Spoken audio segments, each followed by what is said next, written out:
أعوذ بالله من الشيطان الرجيم بسم الله الرحمن الرحيم يا ربي بالمصطفى بلغ مقاصدنا واغفر لنا ما مضى يا واسع الكرم.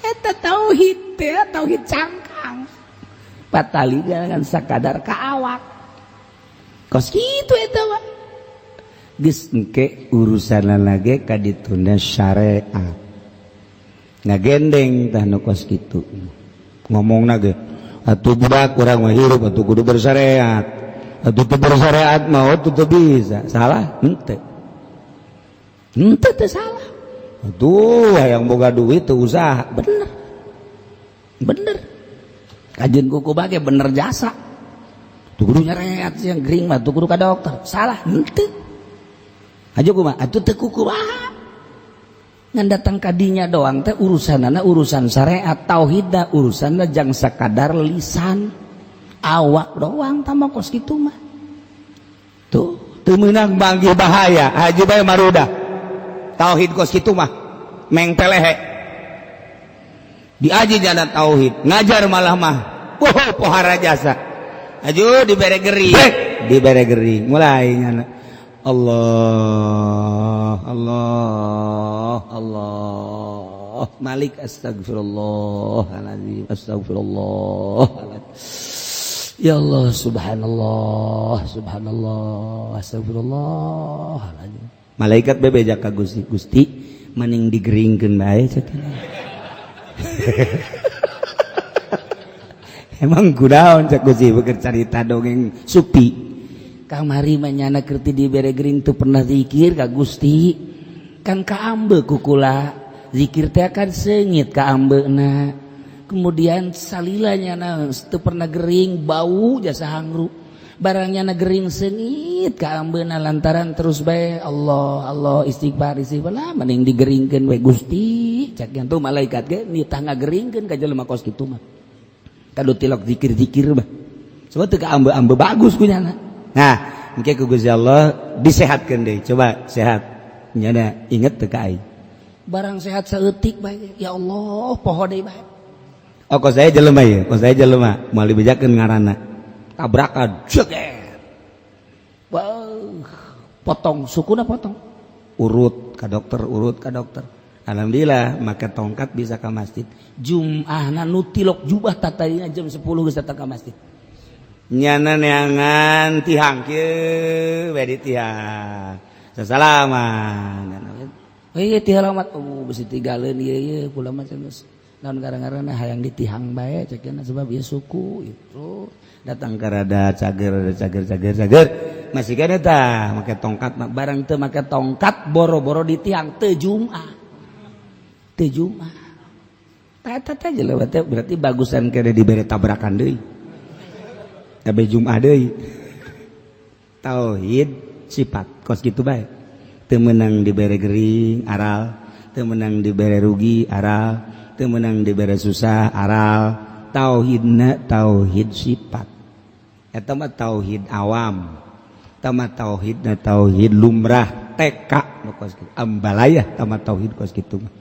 cek tuan seh eta mah kos kitu mah teu kadeuleu itrati wa bial ibadamu takidi minum usara wa minum duriju bidamin makana hadza jazai nasatu lakum an tukhlifuni bisuin fi dhawi rahimi deureun cik Abu Sa'id kuring mah ngaluarkeun zakat sakumaha kuring ngaluarkeun di masa Kangjeng kuari mah di model-model dihulah dihelah ngarah gampang makin ngagampangkeun ka agama makin tereh moal ngaluarkeun makin ngagampang-gampang makin ipis iman urang.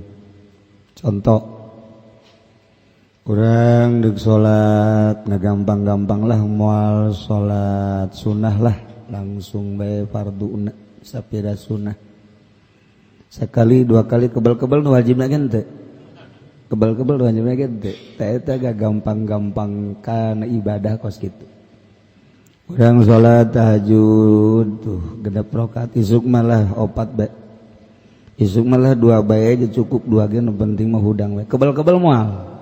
Moal. Tuh. Cek masing-masing teh putih lo kabimah teh. Kos kitu teh.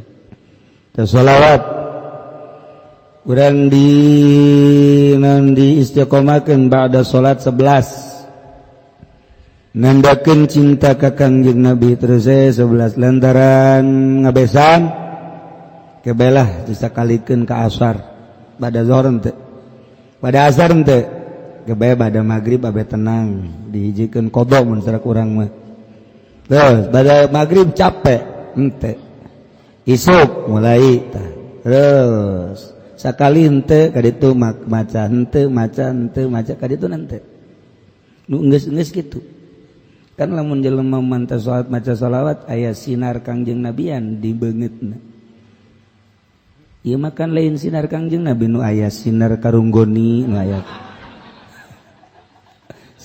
sinar karung ayam atau kokoreh bae tuh kan kadeulean kan sinar-sinar dina beungeut atuh kadeuleu sinar naon bae kadeuleu sebab aya malaikat. Urang sering maca Quran, malaikat kan aya di awak urang. Khadam. Urang sering maca shalawat, aya malaikat. Sering istighfar, aya. Kadeuleu kan sinar. Sering di kantor, ieu sinar kantor aya. Kadeuleuhan. Urang sering di mana ngaranna di toko, kadeuleu sinar toko. Ada Aisyah luluguna dagang wah masalah kan anu balanja na macem-macem anu di blow anu di keriting anu make rongres anu make celana panjang anu rada pendek anu pendek nu jingkap jadi gua deh iya teh make teh sinaran kan sinar kadeuleu sinar. Masya Allah, dah yang ngabersihan mata, besalilah hirup hese. Bes bersih-bersih, kayak ada jamur, ngaranna jamur. Bes bersih jamur. Ayah anu tuh bisa dibersihan, kok saja pendi mengerak. Jamur nengerak. Jadi mun kaca teh mah daripada herang pepes. Dibersihan, sekaratan. Iya awak kurang teh ulah sampaikan ka karata layu bersihan moal kebel hirup di dunia ngan mampir doang ya Allah mun ingat kadinya urang Gusti Allah kok dipake lalagaan hirup ketika urang kuari isuk maot misalnya ieu isuk maot keur carita amal geus sabaraha nu kaliwat ku urang peuting teu pake tahajud geus sabara peuting nu ku urang kaliwat teu make teu dipake maca Quran sabara peuting ku urang kaliwat henteu dipake maca shalawat mun ditanya ku malaikat ente kan gampang jawabna seluruh peuting eueuh ibadahan enteng bae pan jawab ka malaikat ya kan mentak cek malaikat seluruhna masuk neraka enteng deui bae malaikat ieu urang leha-leha Masya Allah karim. Wali Abi Daud dalam ikut tetap kada Abi Daud ditelapat la ukhriju abadan illa so'an bahasana orang betulkeun ingsun dalam salawase angin ing sakulak al ma'nal ijmali wallahu a'lam bissawab.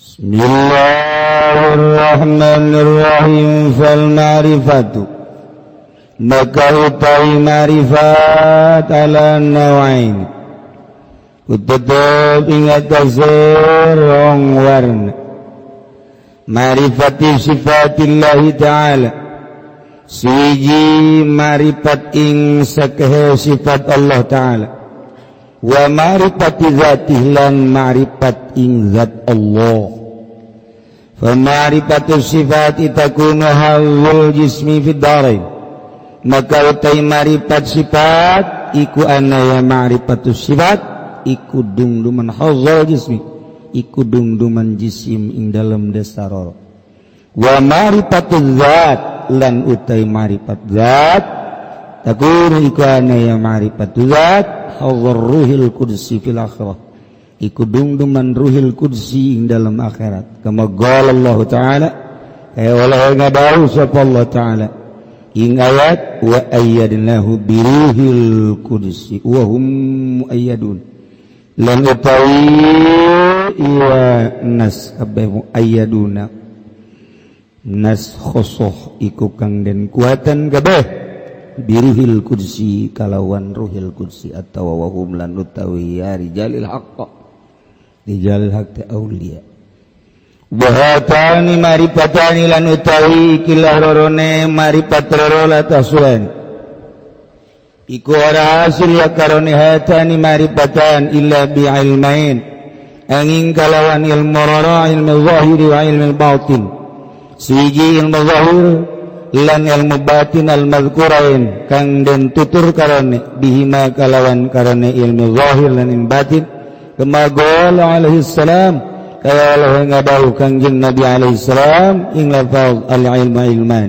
utawi ilmu iku ilmu rara ilmun bil lisan siji ilmu kalawan lisan wa zalika hujjatullah ala ibadi lan utawi mangkana ilmun bil lisan iku hujjah Allah ing atas pirang-pirang hamba Allah wa ilmun bil jinan lan ilmu kalawan ati fadzalika maka uta mangkona ilmun bil jinan al ilmun nafi' iku ilmu kang manfaat li husulil maqsudi kadue ngahasilkeun kang den sejak yakni ma'rifat ing Allah kalawan ma'rifat khosoh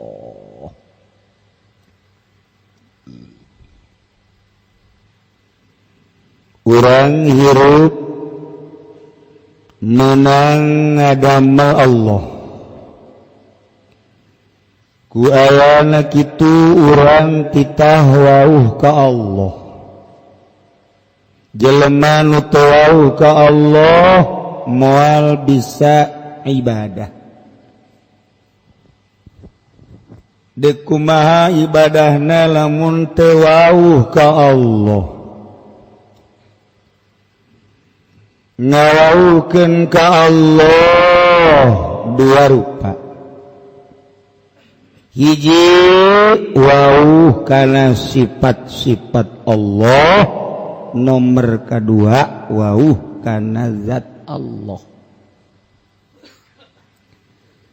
ma'rifat ka Allah ma'rifat sifat takunu hadzal jismi fid darain eta bagian jisim dina desa dua dunia jeung akhirat mulai orang belajar ngawauhan ka Allah melalui pengenalan sifat wajib di Allah 20 sifat mustahil di Allah lalawananana tinu tadi 20 dan selanjutnya wujud kidam baqa mukhalafah lil hawadits qiyamu binafsi wa daniyat qudrat iradat ilmu hayat sama basar terus sampai selesai dibagi aya anu patali jeung kitu dibagi kana itu sifat salabi ma'ani maknawi etalah sifat nafsiyah sifat maknawiyah ma'ani dibagi kos kitu terus sesuai jeung ilmu tauhid eta mah pengenalan sifat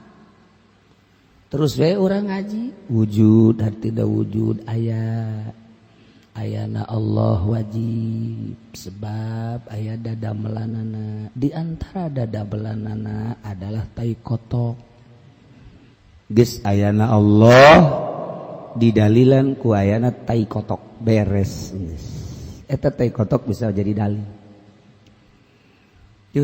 Allah aya naon dalilna aya Haji Pendi dalil sanajan kos kitu ge dalil eta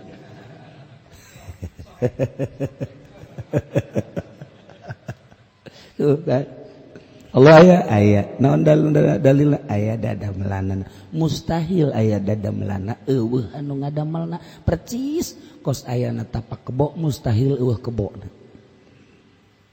naon deui aya dadamelanana berarti aya nu ngadamelna percis okos aya ambe ka irung mustahil mun eueuh nu ngaluarkeun eta sarua eta kos karang itu tah eta teh nu kos kitu eta mah ngan sakadar babalik ka najisi di dunia di akhirat lah tawa tauhid TK atuh dina zomkeun malah dimarawiskeun malah didangdutkeun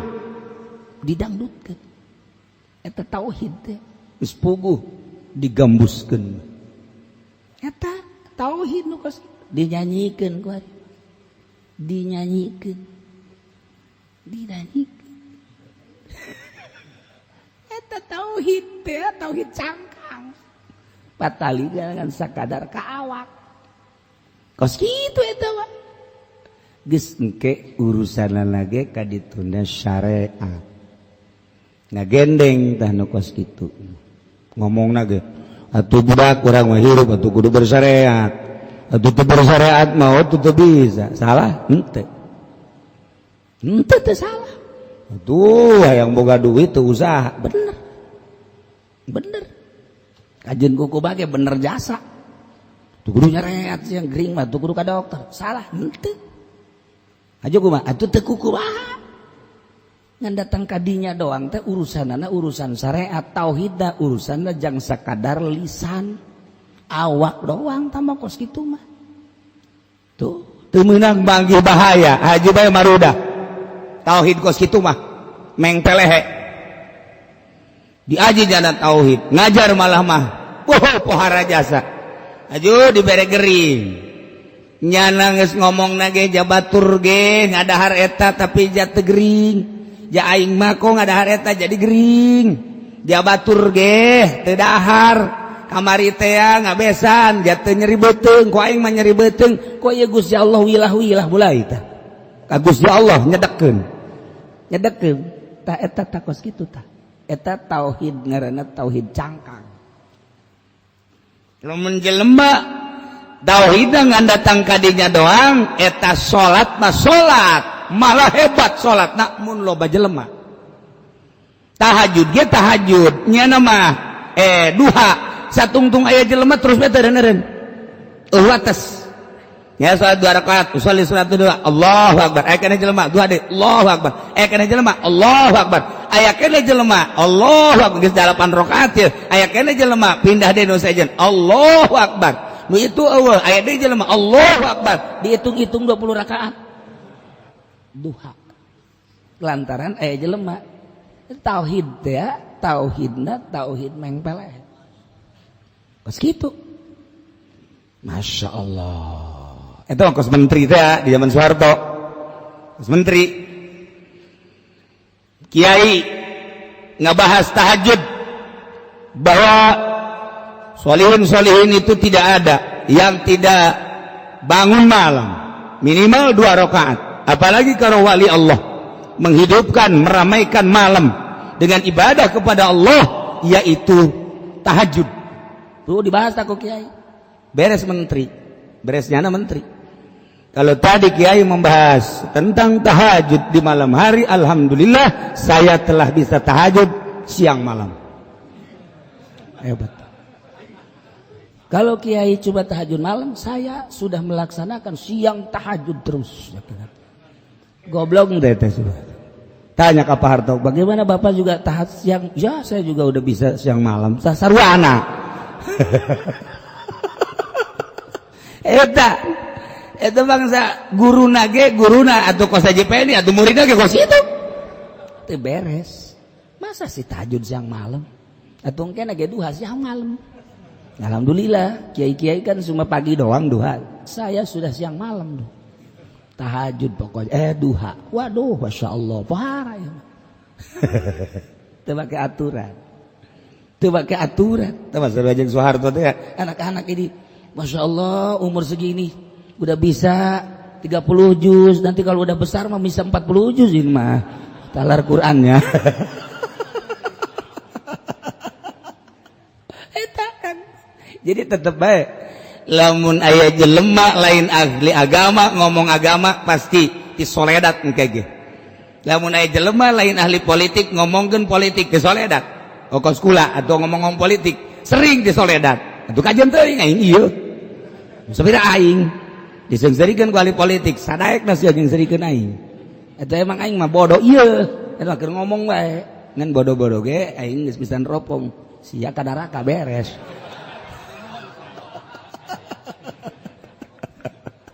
Je tuh lain ahli ekonomi ngomongkeun tentang perekonomian pasti meleset. Lain ahli alfiah kemudian nyana ngomong-ngomong tentang grammar tentang pembacaan nyana lain ahli nahu atuh kanyahoan bae. Nyana lain ahli bilagah ngomongkeun bilagah bakal disoledat. Nyana lain ahli thariqah ngomongkeun thariqah wajen kuku mage disoledat bae. Nyana lain ahli Allah kemudian ngomong-ngomong tentang ilmu thariqah jeung hakikat disoledat kajen kuku wajen kuku mage. Moal berani tidak ada yang berani menjelaskan tentang marifat kecuali ahli marifat, dan orang yang sudah marifat tidak akan menjelaskan tentang kemarifatan. Kaharti teh Gus ya. Aing ge teu kaharti. Tuh, sekali deui. Mesti mah bodoh sih. Tidak ada yang berani menjelaskan tentang marifat kecuali orang yang sudah marifat. Dan orang yang sudah marifat tidak akan menjelaskan tentang marifat. Kumaha sih? Enggak bingung. Masya Allah karim. Nah, iya marifat sifat makabehan geus. Geus. Kuari nosok anu ozok nyanyikeun wujud kirang bakot teh sakara. Usar kan? Si, mana tuh boga kanyaho ngomong. Itu nyaho cicing.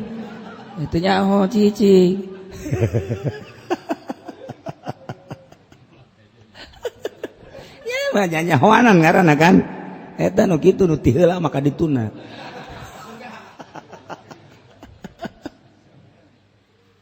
Eta mah. Ieu urang rata-rata ibadatnya kos gitu tah. Jadi sangeuk sebab teu diberengeunah.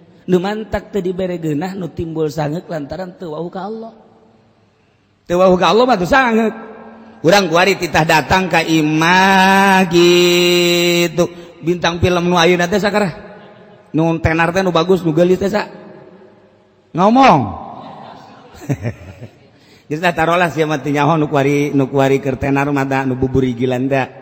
Ola be ola. Maleh ayeuna ente tidak ka imah ola embung. Kunaon sih hiji teu wauh nomor kadua dicarekan. Sebab naon gitu? Sebab eta teh sangeuk we sangeuk sebab teu wauh. Kajeun teuing hayang nyaho nyana osok narima tamu urang embung sangeuk ka ditu. Kitu nyaho keistimewaan Allah tapi kulantaran urang can wauh ka Allah. Sangeuk. Adzan madzan. Waktu datang jem make nu mahal, jem mahal. Boh bede di jamna ge. Mahal. Jengkol mah eleh. Tapi karena sholat tadi perhatikan, jam naon, jam teh jang ngatur waktu sholat, asal geus tara sholat siap, tara waktu sholat, tah eta ngaranna jam manfaat. Ieu mah jam dipapake sholat henteu. Eta inget ka abah kula almarhum, kula cicing we waktu sholat zuhur teh, aju henteu berjamaah, aju abah beres turun sholat teh, kula masih kena diuk bae, datang dijiwir bae. Sia make jam teu? Make bae. Itu jam naon? Emang kunaon gitu. Sia geus salatan jam. Waduh. Wah aing dijiwir kieu bae ya. Eta jam teh dipapake teh jang salat cenah. Waduh heubah atuh. Tuh, mantak inget be tetangga kuari tuh buka kartu be gula dah. Aduh, mantak kuari sok diomong-omong eta baheula. Bau panas di jiwir. Lantaran Haji Pendim nu ngajiwir atuh teu berjamaah. Tetangga kuari. Jadi ieu teh balas di jiwir bagalak abah mah baheula galak. Jadi kajam-jam dibawa ku jana. Sia dipamulikeun jam ku aing cek teh. Jangan atur salat, dipake we salat henteu. Tadi tajam dibantikeun ku aing. Ye ulah tuh bah. Galak apa wasit. Kuarina nu teh kula sok ngomong gitu, jam dipake berjamaah ti lo. Deres mesti salat keneh mah ieu teu berarti salat-salat aja. Eta jam jang naon tuh jam? Jang naon? Ayo. Tuh, yang keren cek yang itu. Emangnya nama ti heula ka ditu meureun. Masya Allah. Ya. Makrifat data gadinya mah syariat. Ai syariat mah engke ge bika jadi pangeran. Cek Tuan Syekh Abdul Qadir lamun urang terus-terusan make syariat bete make hakikat jadi pangeran sia. Cek Tuan Syekh Abdul Qadir yang Fatur Rabbani. Sok geura. Waduh. Tuh. Nang aing ngabangun, ieu syariat tekan nang aing. Kalau mun eueuh aing mulai kan. Tuh, ieu teh nang meuli aing balas usaha aing. Alhamdulillah ku Gusti Allah syariat teh make syariat keneh ngomongna mah. Tapi kan nang aing mun cacak-cacak eueuh aing ge kumaha? Tuh, si itu nang aing nyakolakeun aing syariat kan nang aing eta. Kebal-kebal leungit syariat teh jadi pangeran. Jadi pangeran. Nang aing kabeh. Nang aing kabeh. Tuh eta kan syariat tuh. Asal leupas bae tah ngomong syariat asa nang aing bae. Mentak kurang dagang madagang ngaranna ge bersyariat hate mah ka Gusti Allah kalamun dibere untung bae engkena bakal ngaku jadi pangeran nu mantak ku Allah dirugikeun teh abeh ulah ngaku jadi pangeran malah lolobana rugi. Abeh daun abeh inget bae ka pangeran sebab inget ke dongeng eta teh Syekh Junaidil Baghdadi teh dongeng aya jelema teh inget-inget ka pangeran cek Allah teh ieu budak teh inget bae ka pangeran padahal mah sehat nang aing eta nya bere harta berlimpah nang aing coba ku aing dibere gering brek dibere gering mulai nyana Allah Malik astagfirullahaladzim ya Allah subhanallah astagfirullahaladzim malaikat bebeja ka Gusti mending digeringkeun bae cenah. Emang kunaon cek Gusti beukeun carita dongeng supi kamari mah nyana keur ti dibere gering teu pernah zikir ka Gusti kan kaambe ku kula zikir teh kan seungit ka ambeuna kemudian salilanya teu pernah gering bau jasa hangru barangnya gering seungit ka ambeuna lantaran terus bae Allah istighfar lah mending digeringkeun we Gusti cak kitu malaikat ge nitah ngageringkeun ka jelema kos kitu mah kadu tilok zikir-zikir mah coba teu ka ambe-ambe bagus kunyana nah engke ku Gusti Allah disehatkeun deui coba sehat nyana inget teu ka aing barang sehat saeutik bae ya Allah poho deui bae. Oh kok saya jelema ya, mau dibejakeun ngaranna tabrakan jeger. Wow, potong sukuna potong. Urut ka dokter. Alhamdulillah make tongkat bisa ka masjid. Jum'ahna nu tilok jubah tatadina jam 10 geus datang ka masjid. Nyana neangan tihang kieu we di tihang. Sasalaman. Heuh tih alamat bisi tinggalin ieu kula mah geus naon garang-garangna hayang ditihang bae cekeuna sebab ieu suku itu datang ka rada cager masih kan eta make tongkat barang teu make tongkat boro-boro ditihang teu Jumat eta teh jelema teh berarti bagusan kene dibere tabrakan deui abe Jumat deui tauhid sifat kos kitu bae teu meunang dibere gering aral teu meunang dibere rugi aral teu meunang dibere susah aral tauhidna tauhid sifat eta mah tauhid awam eta mah tauhidna tauhid lumrah TK kos kitu ambalayah eta mah tauhid kos kitu mah cek tuan seh tambah kos kitu mah teu kadeuleu tauhidna. Oh sapira ta mahazul jismi fid darain. Wa ma'rifatuz zat takunu hadzar ruhil kursi fil akhirat.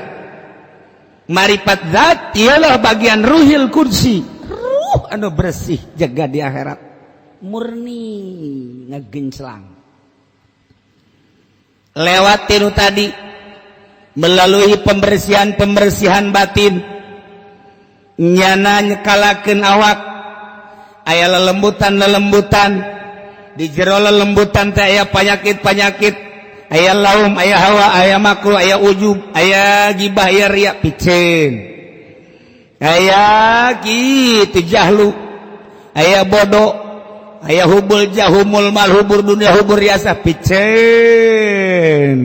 dibersihan sedemikian rupa kunyana diupayakeun datang ka leuleungan ninggalkeun heula masyarakat ninggalkeun heula anak pamajikan ninggalkeun heula dunia tinggalkeun sanajan nyana aya di imah diusahakeun hate teh ulah resep kana dunia ditapakuran kunyana awak kunaon sia resep bae dunia ja dunia mahina cak Gusti Allah lauzina lamun ditimbang aya mangpaatna ulah loba ieu dunia andai kata aya mangpaat jeung aya mulya aya bagus ulah gede saukuran jangjang rambetuk bae niscaya moal dibikeun ka kafir ta dunia moal dibikeun ka kafir ku ayana hina dunia dibikeun ka kafir hina entak dibikeun ka nu hina deui kulantaran mukmin mah mulia teu dibere dunia sebab kotor masa sih kudu dibawa kudu mulia tuh kan keur ngaji mah bener oge ya jadi lamun aya jelema hudang neangan dunia datang ka peureum dunia keneh bae eta teh hook jasa urang mulia neangan nu hina bae datang ka gelut-gelut berebutkeun nu hina datang ka poho ka Gusti Allah lantaran ngupayakeun nu hina datang ka gelut nu hina datang ka urang poho ka Gusti Allah rugi engke di akhirat hina dunia eta dikitu-kitu bae ka Gusti ka hate awak sia teh ieu masyaallah kunaon budak-budak nu hina bae deres dagang mah deres budak-budak nu hina ge emang parantina deres nyana bisnis ge budak-budak nu hina ieu mah ceramah make ayat make hadis neangan nu hina goblok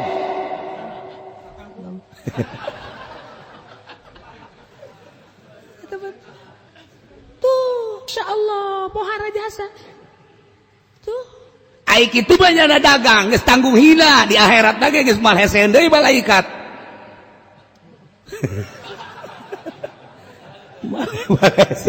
datang di rantai bae eta mah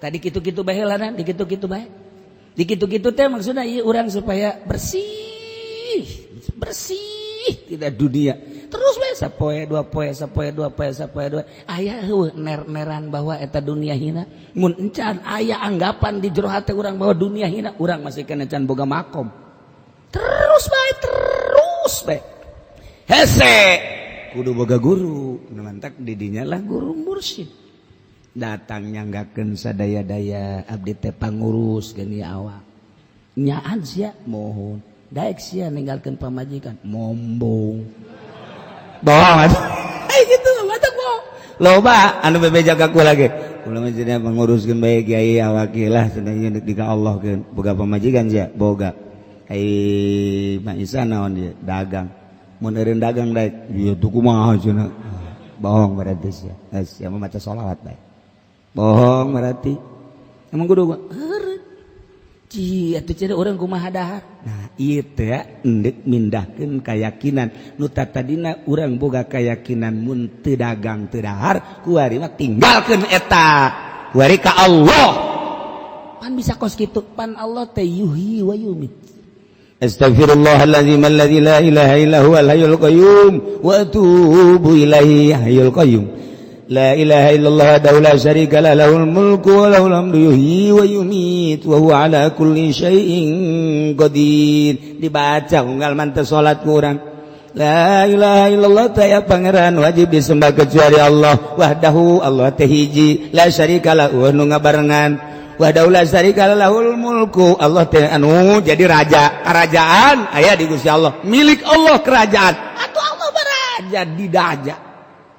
Masa urang karaja teu percaya walahul hamdu jeung Gusti Allah teh sadaya puji yuhi Allah teh nu ngahirupan cak Allah sia teh ngaayakeun aing ku waris sia ku aing dihirupan moal pati-pati yuhi aing nyorot ka sia lamun ku aing teu diurusan sia setiap yuhi aing nyorot ka sia dahar nginum ku aing diberes sia hayu engke wayah eureun yuhi aing yumit paeh sia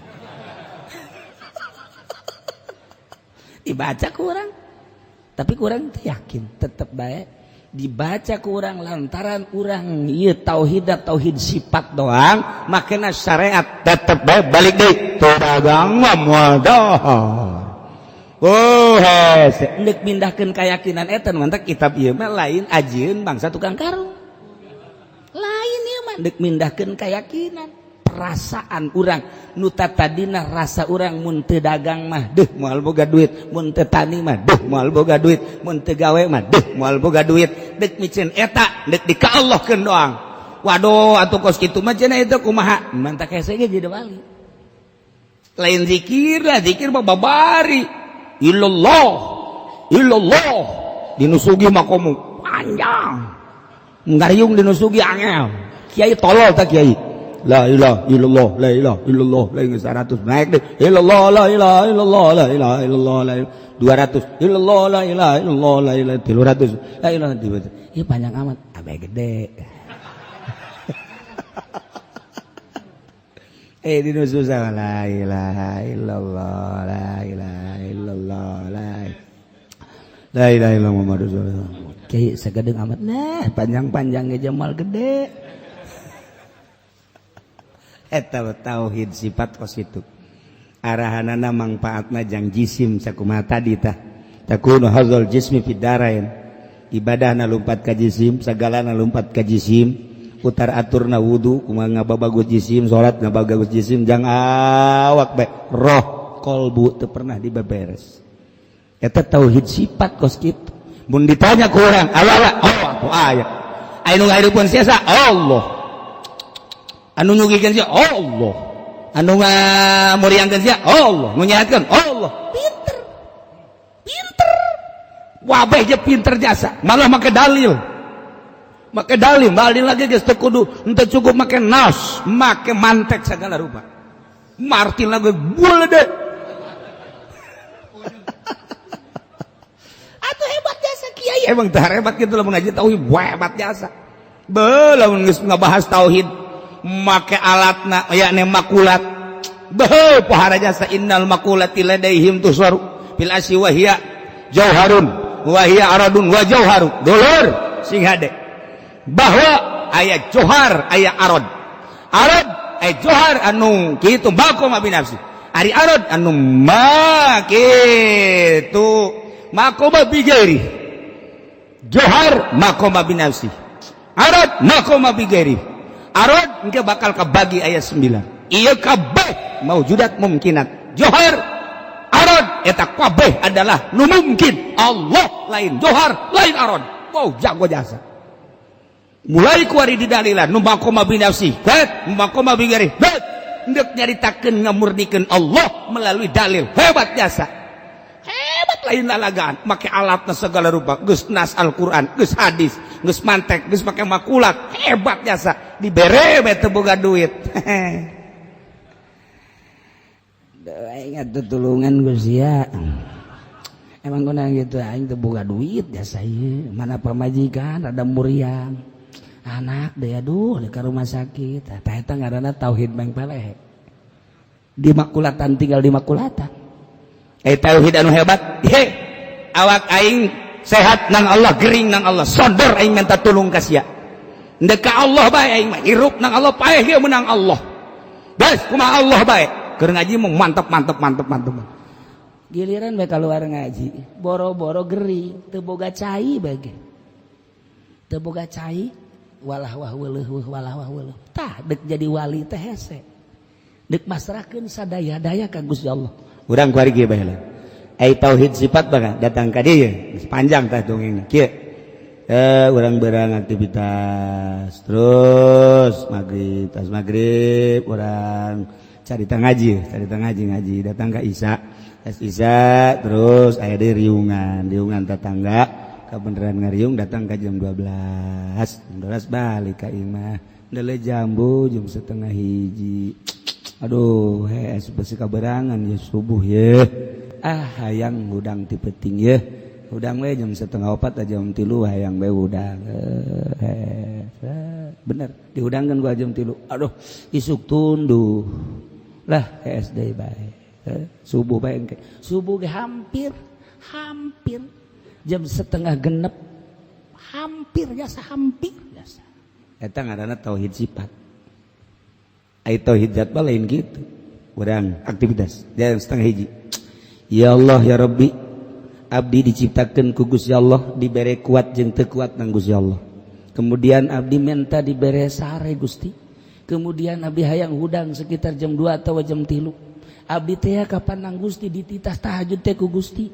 Atuh Gusti mah maha kawasa hudangkeun abdi sanajan sare setengah jam ulah dibere puyeng abdi ku Gusti.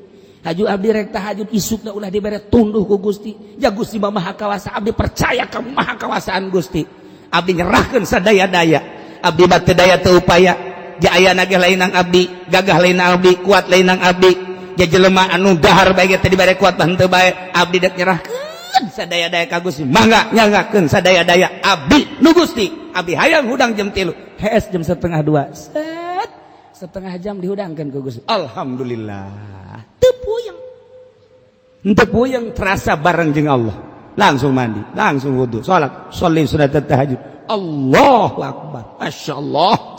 Tahajud teu salam-salam.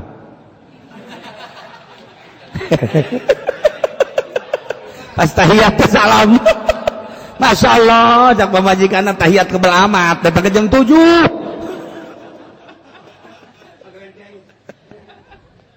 Moal diserahkan ke Allah mah. Nah, urang katakan lamun geus saes saha nu ngahudangkeun. Ai lain Allah mah bisa.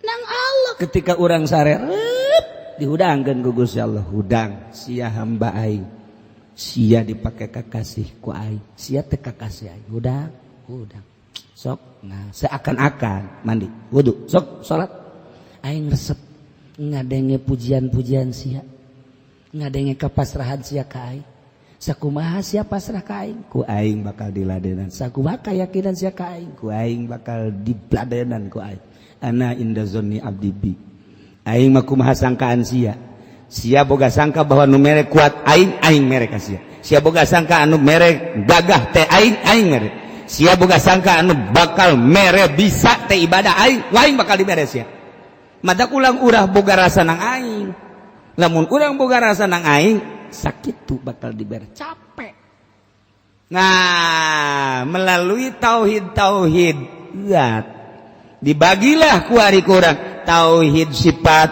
tauhid asma, tauhid af'al, tauhid zat. Mimiti urang berangkat tina tauhid af'al supaya af'al teh kaharti. Ja Allah tegas kajelaskeun fa'alul lima yurid. Ku ari kurang terus we dianalisis. Diasupkeun ka jero hati. Allah teh anu migawe urang.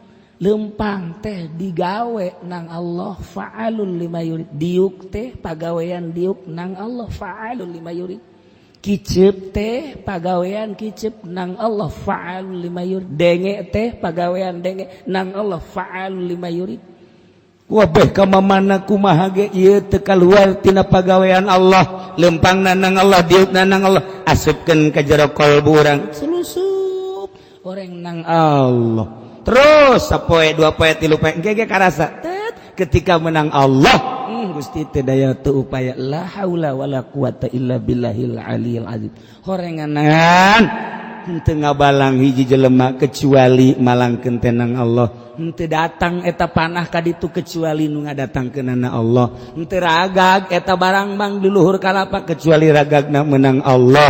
Ragagna kahandap dikenakeun kana naon kecuali menang Allah. Eta teh anu asli atau anu tawalud kabeh ge menang Allah.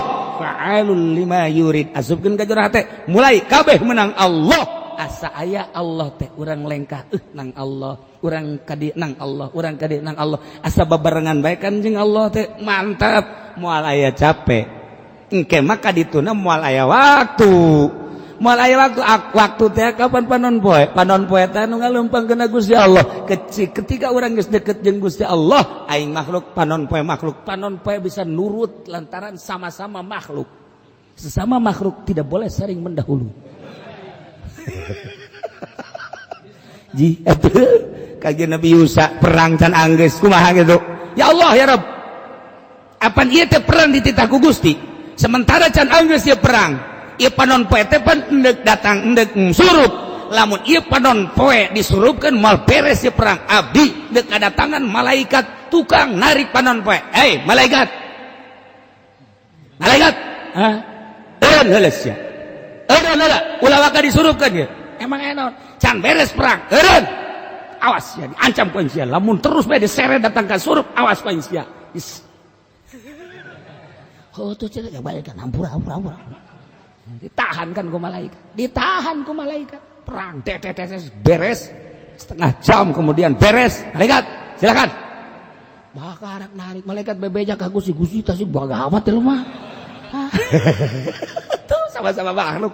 Je ahli hakikat bageus kos karari itu. Emang kumaha gitu? Kos kitu ke sakedeung deui di Kangjeng Nabi Musa, Kangjeng Nabi Harun maot, engke bakal nu ngalanjutkeun Kangjeng Nabi Yusa nu ngora bakal nu kolot modal eta. Wallah. Ieu maripat zat. Nah, kakarak awalan, maripat sifat mah kos kitu mah tinggal urang jaritakeun maripat zat. Mulai ti maripat afal, mulai ti tauhid afal, naik kana tauhid sifat, naik kana tauhid kitu ahwal, kemudian asma gitu. Kemudian kaharti afal, kaharti sifat, kaharti asifat, kaharti afal, kaharti asma bakal kaharti sifat.